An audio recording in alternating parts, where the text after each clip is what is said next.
আসসালামু আলাইকুম। অবিরাম বাংলার সংবাদে সবাইকে স্বাগত জানাচ্ছি। আমি নাইম ফাথম মুবিন। শুরুতে বিআরবি কেবলস সংবাদ শিরোনাম। জানিয়ে দেব সর্বশেষ আপডেট বাংলা সংবাদ। শুরুতেই শিরোনাম। শুরুতেই জানাবো জাতীয় নির্বাচন কবে, জানালেন ডক্টর ইউনূস। এদিকে বিডিআর হত্যাকাণ্ডের পরিকল্পনা হয় 2 বছর আগেই, সম্মতি ছিল শেখ হাসিনার। থাকছে বিস্তারিত প্রতিবেদন। জানাবো গুলশান থেকে হাজী সেলিমের ছেলে সুলাইমান গ্রেপ্তার। এতক্ষণ শুনছিলেন সংবাদ শিরোনাম, এখন থাকছে বিস্তারিত। জাতীয় নির্বাচন কবে, জানালেন ডক্টর ইউনূস। সংস্কার শেষে দ্রুত জাতীয় নির্বাচন দেয়া হবে বলে জানিয়েছেন অন্তর্বর্তী সরকারের প্রধান উপদেষ্টা ডক্টর মোহাম্মদ ইউনূস। তিনি বলেন, জাতীয় সংসদ নির্বাচন কবে হবে তা নির্ভর করছে সংস্কারের গতির উপর। স্বৈরাচারী সরকারের পতনের পর বাংলাদেশের নির্বাচন ব্যবস্থা সহ রাষ্ট্রের গুরুত্বপূর্ণ সংস্কার করতে হবে। আমরা দ্রুত নির্বাচন দিতে চাই। প্রধান উপদেষ্টা বলেন, সরকারের দায়িত্ব নেওয়ার পর আমরা প্রতিশ্রুতি দিয়েছিলাম দেশকে ভোটের জন্য প্রস্তুত করতে। প্রস্তুতি শেষ হওয়ার সঙ্গে সঙ্গেই নির্বাচন দেয়া হবে।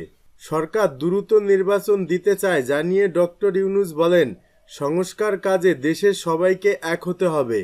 সরকার, সংসদ, নির্বাচনী বিধি কেমন হবে এসব খুব দ্রুত শেষ করতে হবে। অন্তর্বর্তী সরকারের মেয়াদ যতই কম হয় ততই ভালো, এমন মন্তব্য করে প্রধান উপদেষ্টা বলেন, আমরা অন্তর্বর্তী সরকারে আছি, তাই আমাদের মেয়াদ যতটা সম্ভব কম হওয়া উচিত। আমরা দ্রুত নির্বাচন দিতে চাই। দেশের বিভিন্ন সেক্টরে অস্থিতিশীলতার বিষয়ে ডক্টর ইউনূস বলেন, যে কোনো সরকারই এ বিষয়ে উদ্বিগ্ন থাকবে। তার সরকারও আছে। আমরা আশা করছি যে একটি সমাধান করতে পারব এবং একটি শান্তিপূর্ণ পরিবেশ বজায় রাখতে পারব। ছাত্র জনতার তুমুল আন্দোলনের মুখে গত 5 আগস্ট আওয়ামী লীগ সরকারের পতন হয়। এরপর 8 আগস্ট অন্তর্বর্তী সরকার গঠিত হয়। নোবেলজয়ী অর্থনীতিবিদ ডক্টর মোহাম্মদ ইউনূসের নেতৃত্বে অন্তর্বর্তী সরকার দায়িত্ব নেওয়ার পর বিভিন্ন সংস্কার কাজে হাত দিয়েছে। বিএনপি সহ বেশ কিছু দল যতটুকু সম্ভব সংস্কার শেষ করে দ্রুত নির্বাচনের দাবি জানিয়ে আসছে। কিছুদিন আগে বার্তা সংস্থা রয়টার্সকে দেয়া সাক্ষাৎকারে সেনাপ্রধান জেনারেল ওয়াকারুজ্জামান 18 মাসের মধ্যে নির্বাচনের সম্ভাবনার কথা জানিয়েছিলেন। তিনি বলেছিলেন, প্রয়োজনীয় সংস্কার সম্পূর্ণ হলে এই সময়ের মধ্যে নির্বাচনের জন্য অন্তর্বর্তী সরকারকে সেনাবাহিনীর পক্ষ থেকে পূর্ণ সমর্থন দেয়া হবে। এরপর জাতিসংঘ সদর দপ্তরের আন্তর্জাতিক মুদ্রা তহবিল IMF-এর ব্যবস্থাপনা পরিচালক ক্রিস্টালিনা জার্জিভার সঙ্গে বৈঠকে অন্তর্বর্তীকালীন সরকারের প্রধান উপদেষ্টা ডক্টর মোহাম্মদ ইউনূস বলেছিলেন, চলমান সংস্কার কাজ শেষে এবং একটি পূর্ণাঙ্গ ভোটার তালিকার কাজ সম্পূর্ণ হলে নির্বাচন অনুষ্ঠিত হবে। বিডিআর হত্যাকাণ্ডের পরিকল্পনা হয় 2 বছর আগেই, সম্মতি ছিল শেখ হাসিনার। 2007 সালে, অর্থাৎ বিডিআর হত্যাকাণ্ড সংগঠিত হওয়ার 2 বছর আগে থেকেই এর পরিকল্পনা শুরু হয়েছিল। ইতিহাসে সবচেয়ে নৃশংস ঘটনার বাস্তবায়নকে কেন্দ্র করে বিপথগামী বিডিআর সদস্যরা 2007 সালের মাঝামাঝি সময় ব্যারিস্টার ফজলেনুর তাপসের সঙ্গে যোগাযোগ করেন। হত্যাকাণ্ড সংগঠিত হওয়ার আগের কয়েক মাসে তাপসের সঙ্গে তাদের একাধিক বৈঠক করেছেন তারা। প্রথম বৈঠক হয় 2009 সালের 22 ফেব্রুয়ারি, যেখানে তাপস বিডিআরের মহাপরিচালক মেজর জেনারেল শাকিল আহমেদ এবং তার স্ত্রীকে হত্যার পরিকল্পনা অনুমোদন দেন। এই বৈঠকটি ছিল পিলখানার স্থানীয় আওয়ামী লীগ নেতা তুরাব আলীর বাসায় এবং তাতে রাজনৈতিক নেতাদের সঙ্গে বিডিআর সদস্যদের গভীর সম্পর্কের প্রমাণ মিলেছে। ওই সময় মেজর জেনারেল শাকিল আহমেদ এবং তার স্ত্রী হত্যার পরিকল্পনা শুধু তাপসই নন, আওয়ামী লীগ নেতা শেখ সেলিম, মির্জা আজম সহ আরও কিছু গুরুত্বপূর্ণ রাজনৈতিক ব্যক্তির নাম উঠে এসেছে। অভিযোগ ছিল এই নেতার সম্মতি নিয়েই হত্যাকাণ্ডটি ঘটানো হয়েছিল।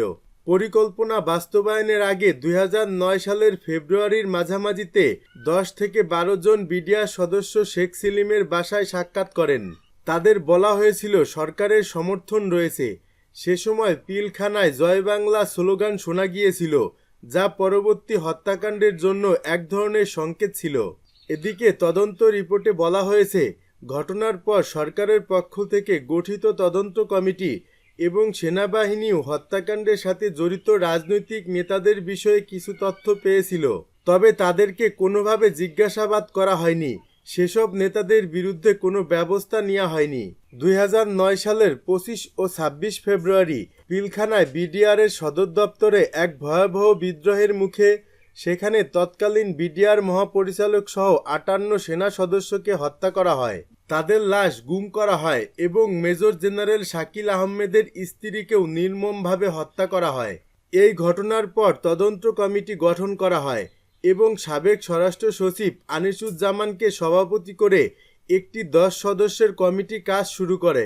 তবে সেই তদন্তের সময়ে একাধিক আওয়ামী লীগ নেতা জাহাঙ্গীর কবির নানক এবং কামরুল ইসলাম যথাযথভাবে প্রশ্নের সম্মুখীন হননি।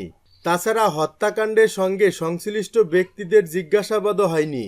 সেনাবাহিনীর সদস্যদের দেয়া স্বীকারোক্তি অনুযায়ী বিডিআরের সদস্যরা তখন পরিষ্কারভাবে বলেছিলেন এই হত্যাকাণ্ডের পেছনে ছিল রাজনৈতিক সমর্থন এবং সেনাবাহিনীকে ধ্বংস করার একটি গভীর ষড়যন্ত্র। তদন্ত কমিটির সদস্য হাসান নাসির বলেন, তদন্তে হত্যাকাণ্ড পরিকল্পনার সঙ্গে ব্যারিস্টার তাপস সহ আরও কয়েকজন রাজনৈতিক ব্যক্তির সংশ্লিষ্টতার তথ্য পাওয়া গেলেও তাদের জিজ্ঞাসাবাদ করা যায়নি। তদন্ত কমিটির কাছে এসেছিলেন আওয়ামী লীগ নেতা জাহাঙ্গীর কবির নানক ও কামরুল ইসলাম। তিনি বলেন, তবে কমিটির সভাপতি এ দুজনকে দায়সারা গোছের কিছু প্রশ্ন করে হ্যাঁ না ধরনের সংক্ষিপ্ত জবাব পান। এটি ছিল শুধু আনুষ্ঠানিকতা, আমাদেরকে প্রশ্ন করতে দেয়া হয়নি। কারণ বিডিআর হত্যাকাণ্ডের পরিকল্পনার সঙ্গে ব্যারিস্টার তাপস ছাড়াও আওয়ামী লীগ নেতা শেখ সেলিম, মির্জা আজম এবং 26 ফেব্রুয়ারি দুজন মহিলা সংসদ সদস্য যেসব আওয়ামী লীগ নেতা পিলখানায় ঢুকেছিলেন তারা সবাই জড়িত ছিলেন বলেও আমরা মনে করি। ওই ঘটনা তদন্তে লে জেনারেল জাহাঙ্গীর আলম চৌধুরীর নেতৃত্বে যে সেনাবাহিনীর কমিটি করা হয় সেই কমিটির অন্যতম সদস্য ছিলেন লে কর্নেল AKM শামসুল ইসলাম শামস। তিনি বলেন, হত্যাকাণ্ডে অংশ নেয়া বিডিআর সদস্যরা আমাদের তদন্ত কমিটির কাছে যে স্বীকারোক্তি দেন তাতে স্পষ্ট হয় যে হত্যা পরিকল্পনার সঙ্গে আওয়ামী লীগ নেতা জড়িত ছিলেন। বিডিআরের দাবি, ক্ষোভ থেকে এই নৃশংস ঘটনা ঘটেনি, এটি ছিল সেনাবাহিনীকে ধ্বংস করতে, দেশকে অকার্যকর করতে বিদেশি ষড়যন্ত্রের ফল। এক্ষেত্রে আওয়ামী লীগকে কাজে লাগানো হয়েছে। হত্যাকাণ্ডে অংশ নেওয়া সদস্যদের স্বীকারোক্তিতে উঠে আসে আরও কিছু চমকপ্রদ তথ্য। সিপাহী আশরাফুল আলম তার জবানবন্দিতে বলেন, 2009 সালের জানুয়ারি থেকেই বিডিআর সদস্যরা আন্দোলনের প্রস্তুতি নিচ্ছিল। তারা একাধিক বৈঠক করে এবং দাবিগুলো পূরণের আশ্বাস পায় ব্যারিস্টার তাপস থেকে। 22 ফেব্রুয়ারি তাপসের উপস্থিতিতে একটি বৈঠকে তাদের পরিকল্পনা চূড়ান্ত হয়, যেখানে একাধিক আওয়ামী লীগ নেতা উপস্থিত ছিলেন। গুলশান থেকে হাজী সেলিমের ছেলে সুলাইমান গ্রেপ্তার। ঢাকা 7 আসনের সাবেক সংসদ সদস্য সুলাইমান সেলিমকে গ্রেপ্তার করেছে পুলিশ। বুধবার গভীর রাতে রাজধানীর গুলশান একটি বাসা থেকে তাকে গ্রেপ্তার করে কোতোয়ালি থানা পুলিশ। চকবাজার থানায় দায়ের করা একটি হত্যা মামলায় তাকে গ্রেপ্তার করা হয়েছে বলে পুলিশ সূত্রে জানা গেছে। সুলাইমান সেলিম ঢাকা 7 আসনের সাবেক এমপি হাজী সেলিমের বড় ছেলে। হাজী সেলিম কিছুদিন আগে গ্রেপ্তার হয়ে কারাগারে আছেন। কোতোয়ালি থানার ওসি মোহাম্মদ এনামুল হাসান গ্রেপ্তারের তথ্য নিশ্চিত করেছেন। তিনি বলেন, ঢাকা 7 আসনের সাবেক সংসদ সদস্য সুলাইমান সেলিমকে গ্রেপ্তার করা হয়েছে। তার বিরুদ্ধে চকবাজার থানায় হত্যা মামলা রয়েছে। কিছুক্ষণের মধ্যে তাকে চকবাজার থানায় হস্তান্তর করা হবে। ছাত্র জনতার তুমুল আন্দোলনের মুখে গত 5 আগস্ট আওয়ামী লীগ সরকারের পতন হয়। এরপর থেকে আত্মগোপনে চলে যান আওয়ামী লীগের নেতারা। অনেকে বিদেশে পালিয়ে গেলেও দেশে অবস্থান করা নেতারা আছেন আত্মগোপনে। ইতিমধ্যে আওয়ামী লীগের বেশ কয়েকজন নেতা গ্রেপ্তার হয়ে কারাগারে আছেন। এখনও গা ঢাকা দিয়ে আছেন অনেকে। হাসিনা সরকারের পতনের পর হাজী সেলিম পুত্র সুলাইমান সেলিম গ্রেপ্তার এড়াতে আত্মগোপনে ছিলেন। অবশেষে গতরাতে পুলিশের হাতে ধরা পড়েন তিনি। সুলাইমান সেলিম দ্বাদশ জাতীয় সংসদ নির্বাচনে ঢাকা 7 আসনে আওয়ামী লীগের টিকিটে ভোট করে সংসদ সদস্য নির্বাচিত হন। আওয়ামী লীগ নেতৃত্বাধীন সরকার পতনের পর গত 1 সেপ্টেম্বর লালবাগ থানার একটি হত্যা মামলায় গ্রেপ্তার হন সুলাইমানের বাবা হাজী সেলিম। 2014 সালের নির্বাচনে ঢাকা 7 আসনে আওয়ামী লীগের টিকিট না পেয়ে স্বতন্ত্র প্রার্থী হন হাজী সেলিম। নৌকার প্রার্থী মোস্তফা জামাল মহিউদ্দিনকে হারিয়ে এমপি হওয়ার পর সংসদের 16 জন স্বতন্ত্র সদস্যকে নিয়ে জোট গঠন করেন। 2018 সালের একাদশ জাতীয় সংসদ নির্বাচনে আবারও আওয়ামী লীগের মনোনয়নে এমপি হন হাজী সেলিম। চলতি বছরের জানুয়ারিতে অনুষ্ঠিত দ্বাদশ জাতীয় সংসদ নির্বাচনে হাজী সেলিম প্রার্থী না হলে ভোট করে আসনটি নিজের করে নেন তারই বড় ছেলে সুলাইমান সেলিম।